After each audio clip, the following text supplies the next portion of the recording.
नमस्कार दोस्तों, हिंदुत्व क्षेत्र में पुनः आपका एक बार स्वागत है।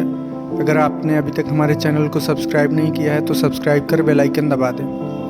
दोस्तों, आज हम बात करते हैं तालिबान पर हुए हमलों के बारे में। जिस प्रकार से तालिबान के ऊपर पंजशीर में हमले हुए और अज्ञात विमानों ने हमले किए, सेम वैसा ही पैटर्न है जैसा भारत ने पाकिस्तान में किया था पुलवामा के समय जो सर्जिकल स्ट्राइक हुई थी और उसमें जिस रणनीति का, जिन चालों का उपयोग किया गया था, वही चालें सेम यहाँ भी। और मैं इसके सबूत भी या कहीं ना कहीं मैं तथ्य भी आपके सामने प्रस्तुत करने वाला हूँ। दोस्तों, आप बने रहिए मेरे साथ इस वीडियो में। दोस्तों, याद करिए पुलवामा में जिस प्रकार से हमला हुआ, उसके बाद से पाकिस्तान की लगभग 3-4 घंटे बाद वारदात होने के बाद नींद जागी और वो अभी सोच ही नहीं पाया था कि किसको बोले किसको नहीं बोले, आखिरकार हमला किसने किया है। तब जाकर के जब थोड़ी थोड़ी पुष्टि हुई, तब जाकर के उसने भारत को बोला कि नहीं भाई, भारत ने किया है हमला। यहाँ भी देखिए, यहाँ अभी तक तालिबान को समझ ही नहीं आ रहा कि आखिरकार अज्ञात विमान आए और हमें मार के चले गए।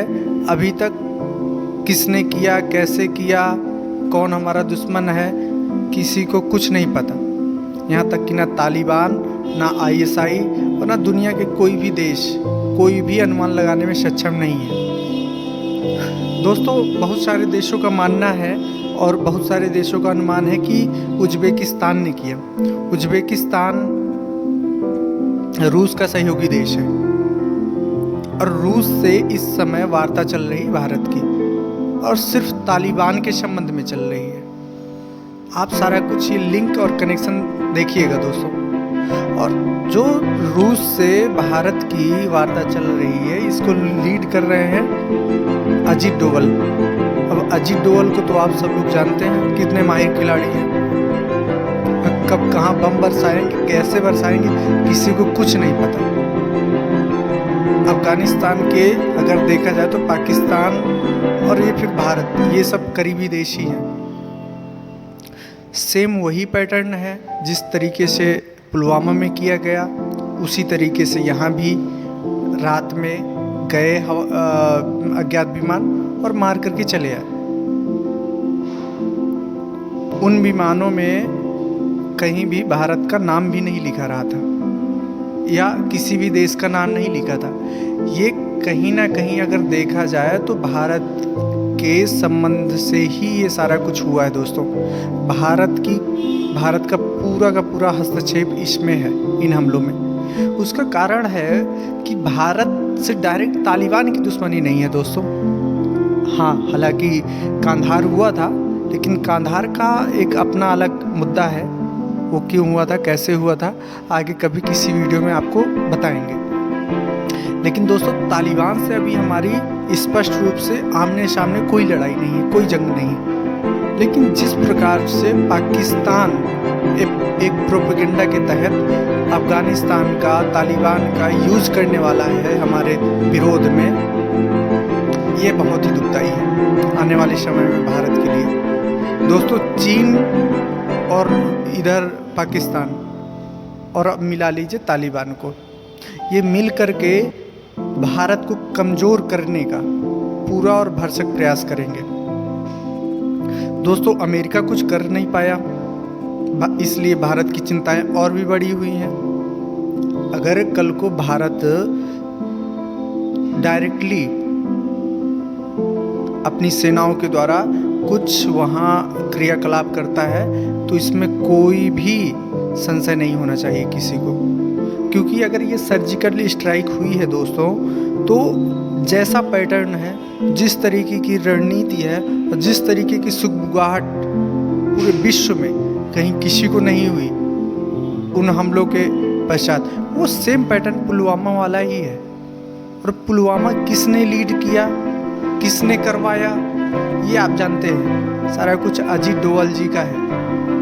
और भारत के NSA पूरी तरीके से सक्षम है भारत की आंतरिक सुरक्षा को चाक चौबंद करने में। और भारत की आंतरिक सुरक्षा अगर चाक चौबंद करनी है तो तालिबान और तालिबान के मंसूबे पाले हुए यहाँ के भी जिहादी सबको कंट्रोल करना पड़ेगा, क्योंकि यहाँ भी लगभग 25 करोड़ जिहादी हैं दोस्तों। अगर आने वाले वक्त में ये और तालिबान, पाकिस्तान, ये सारा कुछ मिल करके एक आतंकवाद की भूमिका में देश का विरोध करेंगे या राष्ट्रद्रोह करेंगे या भारत में आतंकवादी गतिविधियां चलाएंगे, तो आने वाले वक्त में भारत के लिए मुश्किलें काफ़ी बढ़ने जा रही हैं। और इसका आभास आरएसएस को है, तमाम सारे हिंदू संगठनों को है, पूरे भारतीयों को है, भारत की सेनाओं को है। इसीलिए अब इनसे निपटने का जो मूल चूक उपाय है वो सारे अपनाए जाएंगे, क्योंकि आने वाले वक्त में अभी तालिबान को कुछ हिलाए डुलाए नहीं जा सकेगा दोस्तों। तालिबान सरकार में काबिज हो चुका है, उधर अमेरिका वापस जा चुका है। हाँ, एक कारण एक अनुमान जरूर है कि अगर आने वाले समय में अमेरिका की सरकार बदली तो तालिबान का खात्मा तय है।